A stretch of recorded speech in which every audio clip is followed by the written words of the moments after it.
Eu estou me desfazendo de Eletrobras, me desfiz de Banco Itaú, de Itaúsa, tá correto?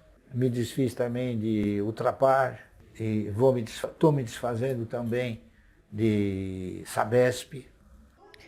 Fala pessoal, é sobre isso que a gente vai falar aqui nesse vídeo, sobre algumas estratégias usadas por Bassi e alguns papéis que ele vem se desfazendo, vem tirando da sua carteira nos recentes investimentos, nos recentes aportes dele.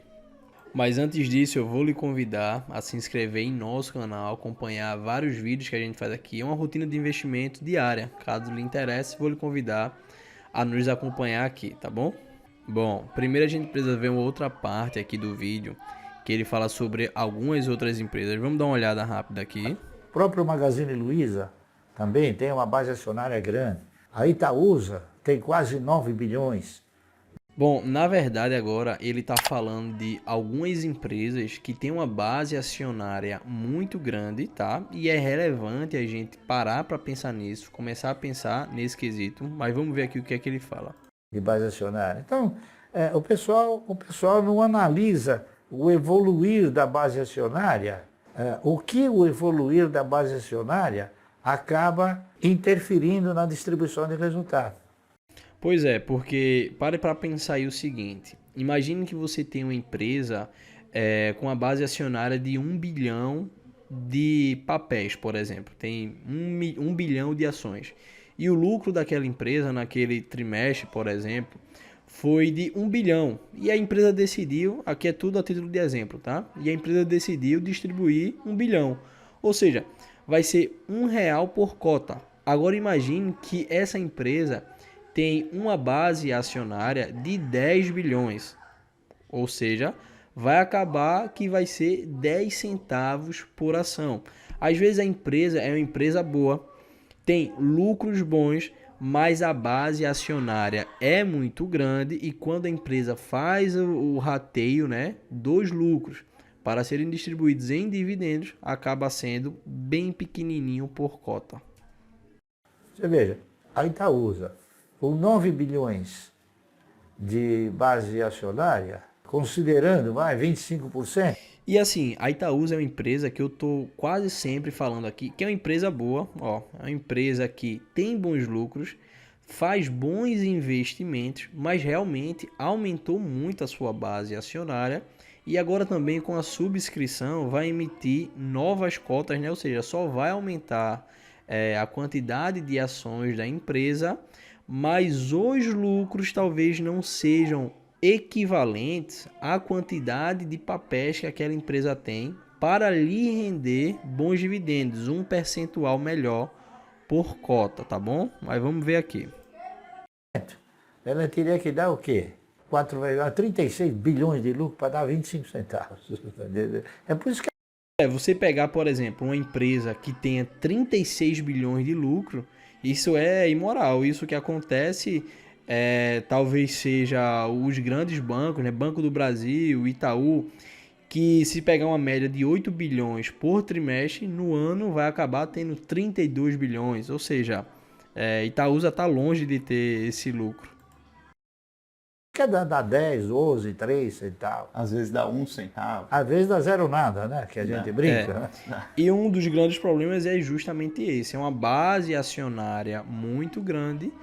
Então, para fazer a distribuição proporcional entre todas as ações, acaba fazendo essa distribuição muito baixa, né? Uma distribuição pífia realmente. Bom, aqui agora a Bassi vai falar de um critério muito direto que ele vem usando, eu acho que ele já usa há bastante tempo, né?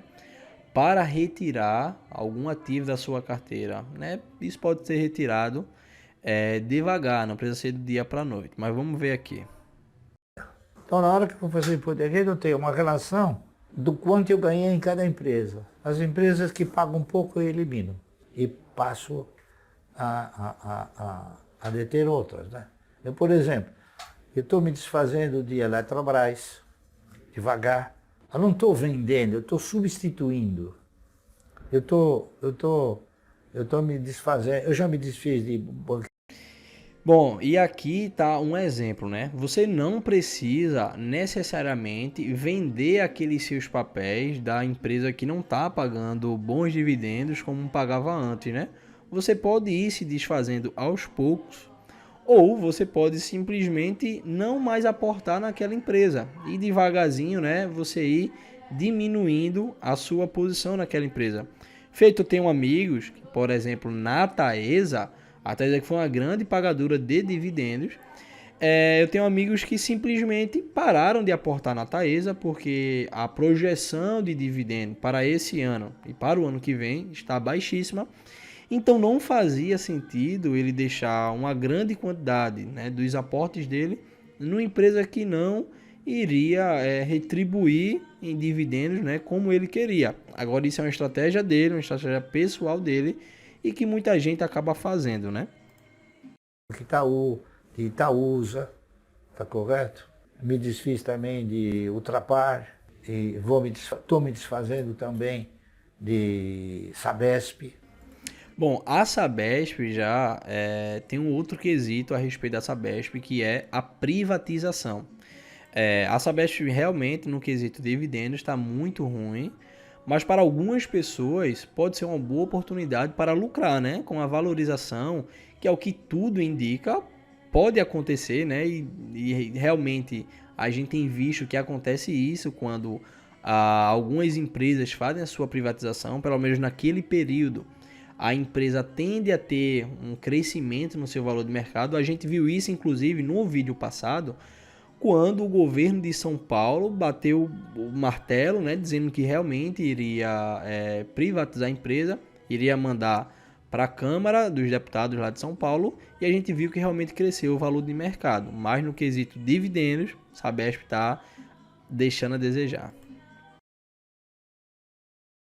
Por quê? Porque esses papéis todos eles deixaram de pagar um bom dividendo. Então eu vejo no fim do ano quanto que eles geraram de dividendo. E eu vou para aquelas empresas que a relação é mais gratificante.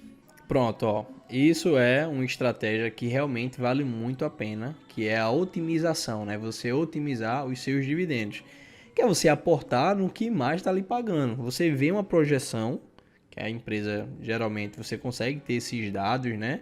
Baseado às vezes no que a empresa divulga, questão de payout, de quanto vai ser, dos lucros que a empresa vem tendo, dá para você ter uma ideia de quanto será o dividendo projetado daquela empresa, né? Mas vamos dar uma olhada, por exemplo, aqui na Itaúsa, que foi um exemplo que ele falou bastante. Olha a quantidade de papéis que a Itaúsa tem, quase 10 bilhões de papéis.